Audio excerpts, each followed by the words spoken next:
Hello, welcome to it. This is Let's Go Farming, a program that looks at all aspects of farming. My name is Mutinta Nyanga, and today we are going to be looking at poultry farming. We are here at Atlan's Farm, and we're going to be talking to Mr. Combrick and Mr. Musukwa, who are farm managers here. Stay tuned.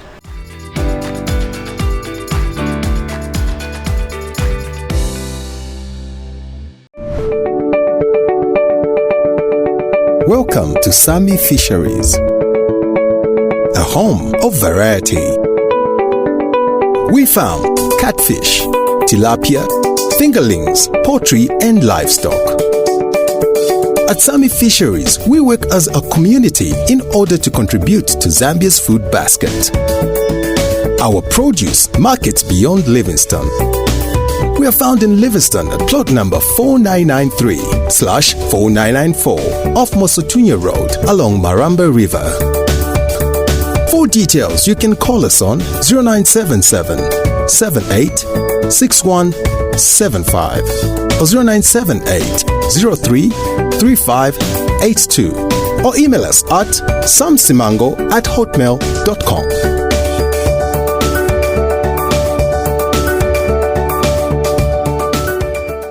We are now at the Hatchery Heartline Center, and we are going to be talking to Mr. Derek Musuka, who is a farm manager layers. Just join me as we talk to him. Mr. Musuka, thank you so much for having us here. All right, thank you. You are welcome. This is the grading room, and actually what goes on here is, the eggs come on keys trays or fiber trays from the breeder farms. Where we went. Exactly. And then here selection now is done, where they select, as you can see, they select rejected eggs, eggs that may be dirty, maybe small. Okay, so first of all, what is the hand sanitizer doing here? The hand sanitizer basically is, man is the biggest carrier of disease in this industry. So the hands have to be sanitized before any egg is actually handled. And obviously after you handle a couple of thousands of eggs, again you have to keep on resanitizing your eggs and so on. And when you shift from one flock to another, you need to keep on applying sanitizer. Okay. Yes. And it's a simple process. As you look at the egg, it's got the bigger end and the sharp end. So this one here? The sharp end is what goes down, and the bigger end on top. Why is that? The main reason for that is you want your airspace is actually at the top. Oh, okay. No one is big. Exactly. That's where you've got your airspace, and that's a space that the chick will use that air for its first breathing. Oh, actually. Yeah. Me, I thought that's where the head is. Obviously, that's where the head eventually will be, because for the heat to break the first membrane and get into the air cell, then you've got your pulmonary respiration starting. All right. Yeah. So how come they are, I can see they are white and they're a bit brownish. So what's the difference between the white one and the brown one? It's not difference at all. Basically, these eggs are coming from thousands of different chickens. So each chicken will have its special kind of trait or gene, just like human beings. From two dark parents, you can have some of them lighter, some of them exactly. Okay. So with the chickens, you will have a range from this type to really dark, and there's still nothing wrong. But if it diverts from this to real white, then you become suspicious, and it could be a disease-related problem and so on. Okay. Yeah. All right. And again, on size. Obviously sizes will matter, but there's a range, acceptable range that you want. We start selecting our eggs from 54 grams upwards. So, and we make sure that the batching is correct. We don't, for example, have situations like you have a very small egg like this over the bigger ones. Okay. It can hatch, but it will be a problem because then you're going to have a small chick and another bigger chick. So this one will be premature in short? Not really premature, it will just be smaller. Okay. And when they all start to grow, definitely this one will never catch up onto the other one. because you would want to send to the abattoir or to the market as uniform as possible the final product. Okay, so big alone, Exactly, small alone. exactly. And here, I've seen this one has got a Yes, bit dirty these and ones broken are, ones. yes, obviously in the process of transportation and also in the process of picking eggs, some of them are missed by the poultrymen. And when they come here, this is another process where we check through eggs that do not meet the... Something is moving.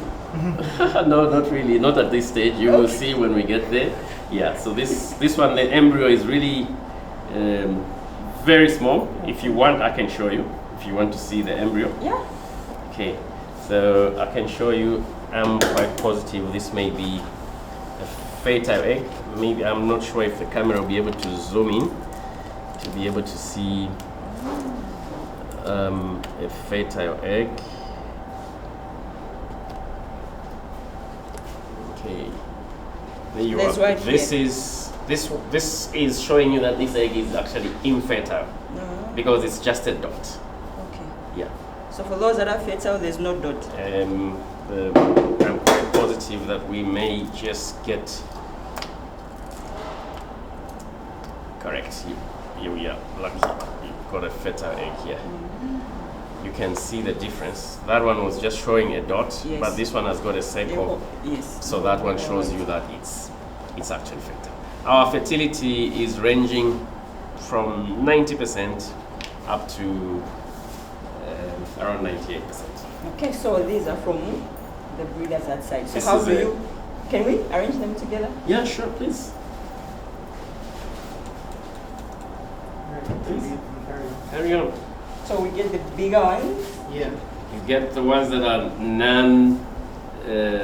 cracked, they must be clean, and this so one? on. Like that egg is okay, it's clean, and it can.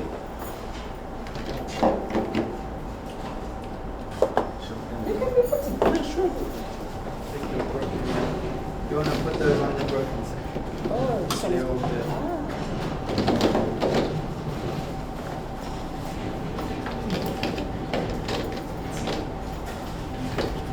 And also with experience, the speed will increase, the efficiency is going to increase. So Fabi here is an experience. Where is he taking? That So one? now he's putting the eggs now in the trolley. This is the setter trolley. Yeah. Yeah, so with a trolley like this, then it moves to the pre-warming room where it will stay for a couple of hours.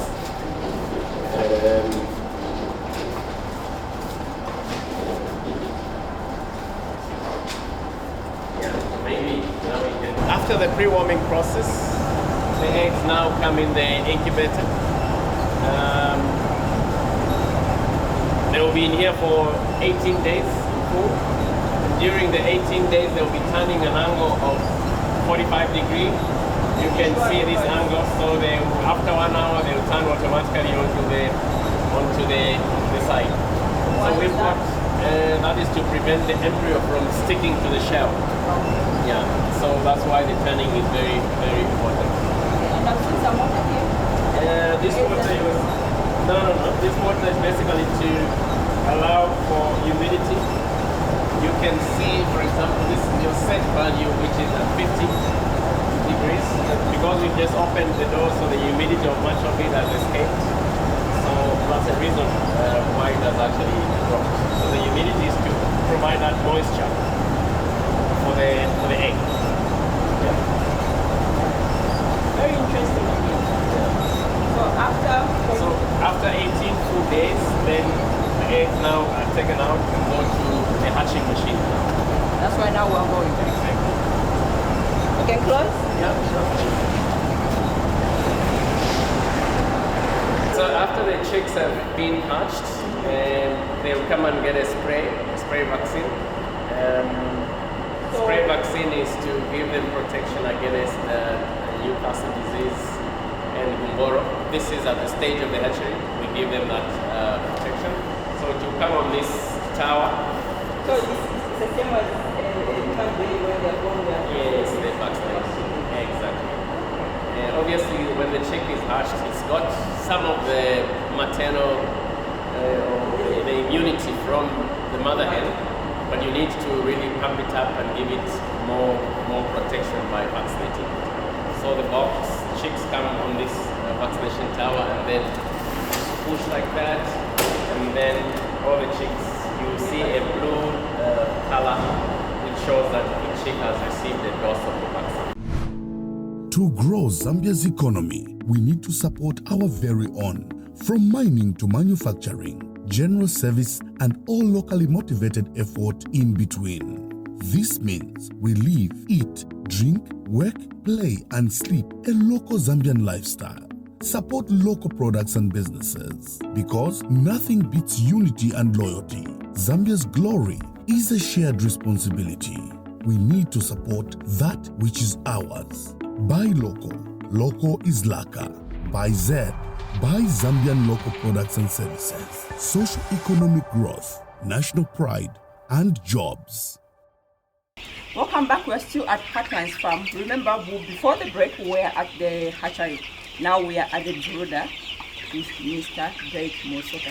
So, can you tell us what goes on here? I can see a lot of chicks. Yes, this is a brooder, and the breed on the ground at the moment is C431. This is a slow-growing broiler. Okay. And then here, I'm sure you can feel the temperature is slightly on the higher side. It is hot. And the chick, when it came here, is unable to regulate its own temperature. It cannot keep itself warm. Okay, so those eggs there, this is the end product. Exactly. Those eggs from the hatchery, they're hatching to the chick, and this is the product that we've got in our brooder. Okay, how many are they altogether? They are 2,500 altogether. Wow. And what's the name? This is a C431. C431. That there are a couple of, I'm sure you can see the ones that are black. Yes, there's and black, there's white and black. Yes. Then these are brown and exactly. And there's one that are white, like this one. This is a Sussex. Yeah, there are a couple of them. We just put in there just for trial and mixing purposes and so on. Okay. But the whole majority of the flock here is C431. It's a slow-growing broiler. Okay. And this one has been intended to be sold as a teen bird. Okay. The teen bird is a chicken from day 0 that has grown up to 25 days. That's a teen bird. It's a teenager. Okay. Yeah. All right. So how do they feed? How many times do you give them the food? Well, the bird is naturally, a bird should rest about 8 hours, but we sometimes modify. So they are like humans, they sleep for 8 hours. They have to rest for them to effectively digest the food and so on. Okay. Yeah, so they've got to rest. At the moment, they're being given grower pellets, as you can see. This is a pellet. A pellet is more like a capsule with all the nutrients in it. And Vitamin A, C, everything, all the micro ingredients that are needed for the chicken to grow are all in this capsule. So this is what is being fed to these birds. They are 22 days, as you can see. You can make for the viewers to show them how yes, the food looks like. The food, you can see, this is a pellet. Like I said, it's like a capsule. That's the same food there? Yes, it contains... I can bring? Yeah, sure.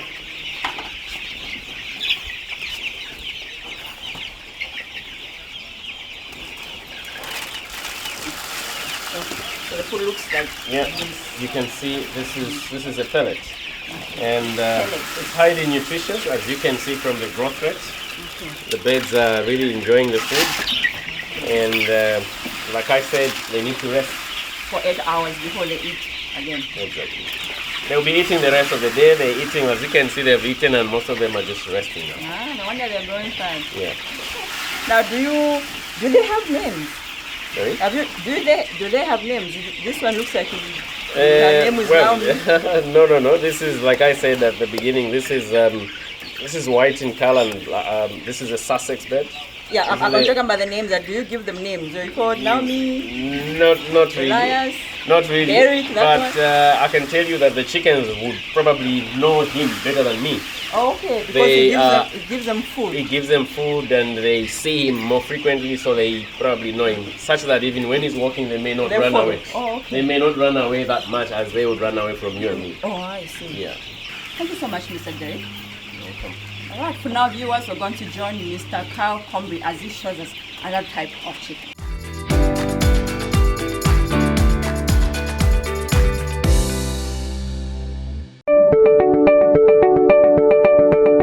Welcome to Sami Fisheries, a home of variety. We farm catfish, tilapia, fingerlings, poultry, and livestock. At Sami Fisheries, we work as a community in order to contribute to Zambia's food basket. Our produce markets beyond Livingstone. We are found in Livingstone at plot number 4993/4994 off Mosotunya Road along Maramba River. For details, you can call us on 0977 78 6175 or 0978 03 3582 or email us at samsimango@hotmail.com.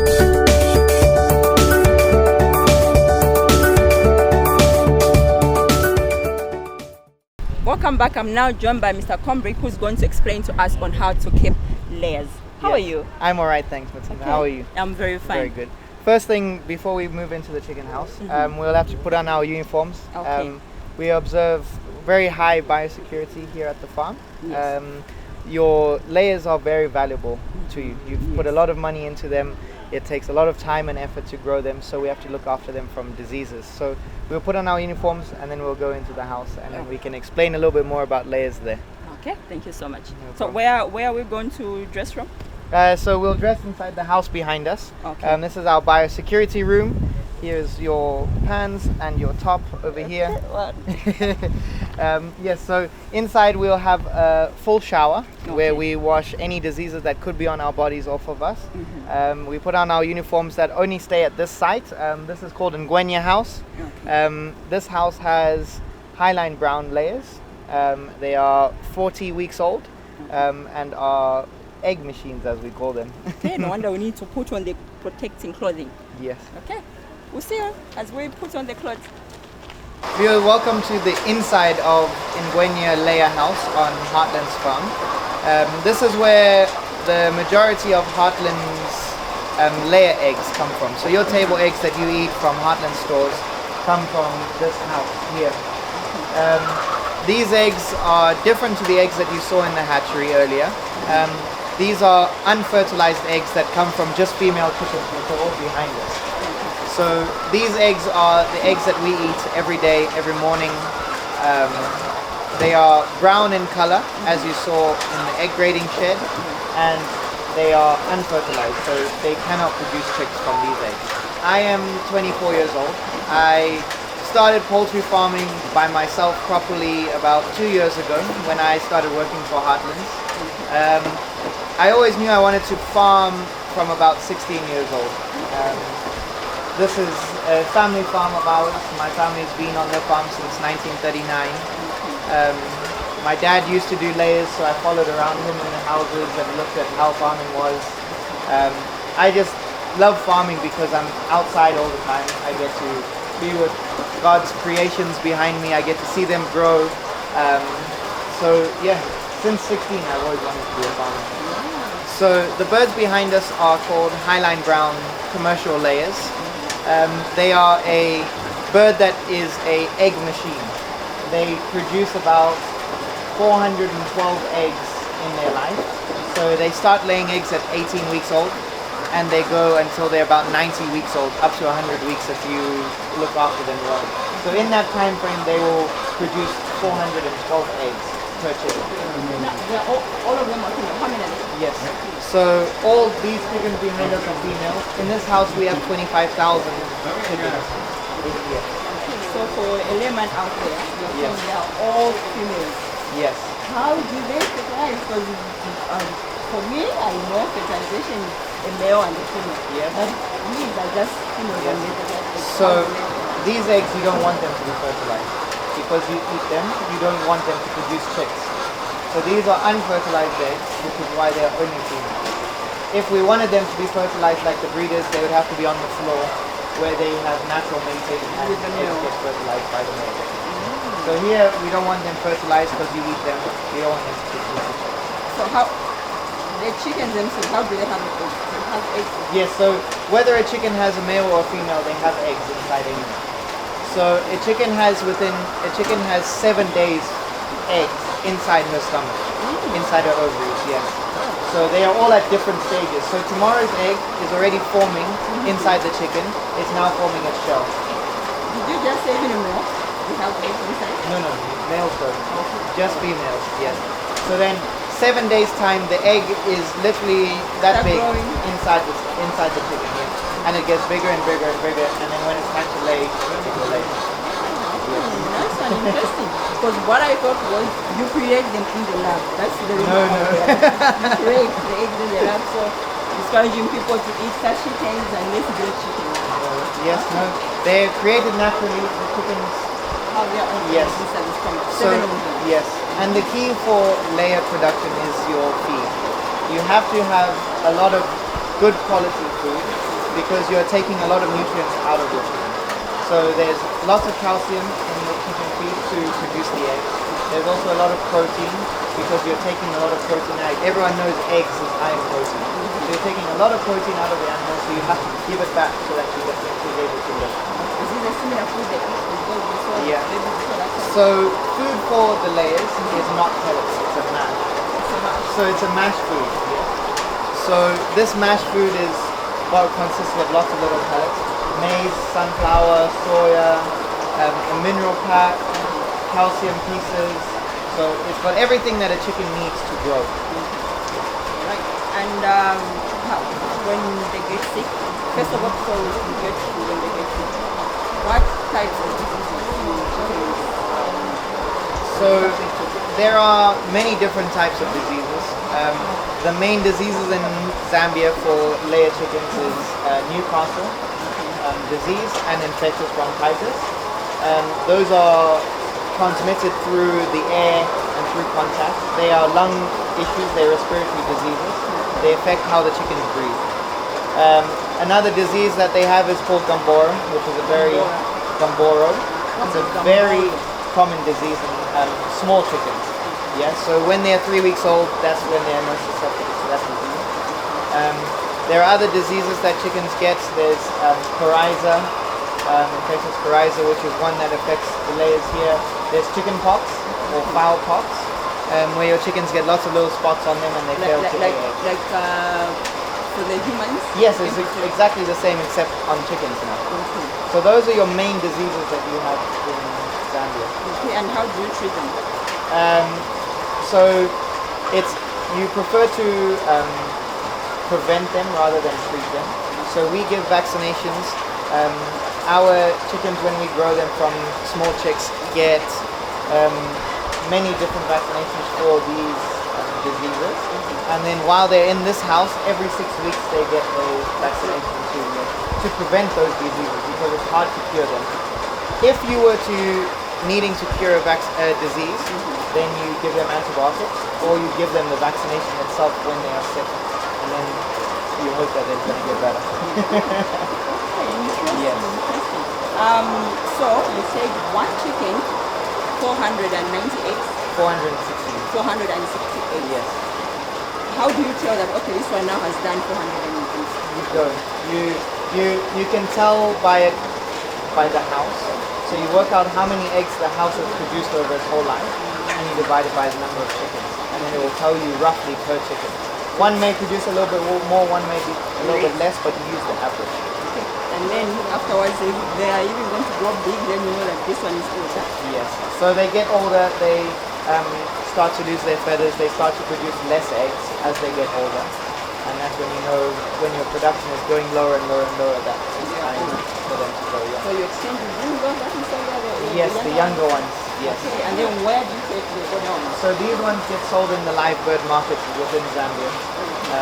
Once they're older, we have our loyal customers who come through and get the chickens as live birds, and sell them in the market as live birds. They're the ones locally you call village chicken. Yes, you can call them village chicken or you call them X-layers.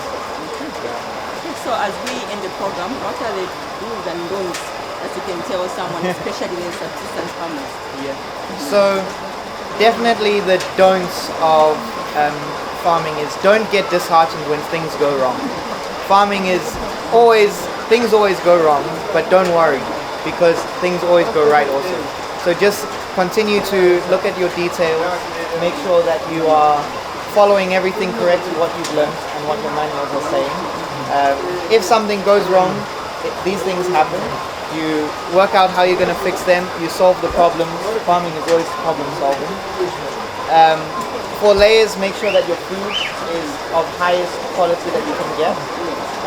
And that at the right age you're feeding the correct food, which all your nutritionists around the country will be able to tell you what to feed. And just, if you're not enjoying it, you're doing something wrong. Farming is about enjoying everything that you're doing. Yeah, you need to be happy. Yes. So not everyone can be a farmer. Yes. Wow. It's hard work, but it's rewarding. You get to see the Lord's creations behind us grow and produce everything and are being happy. So yes, it's rewarding. Nice. Wow. Thank you so much. No problem. So what I've learned here is you need to love what you do. Yes, you do. If you're not loving what you do, meaning it's not your calling. Wow, thank you so much. That's all we could accommodate for you on this particular episode. Thank you for watching. See you next time.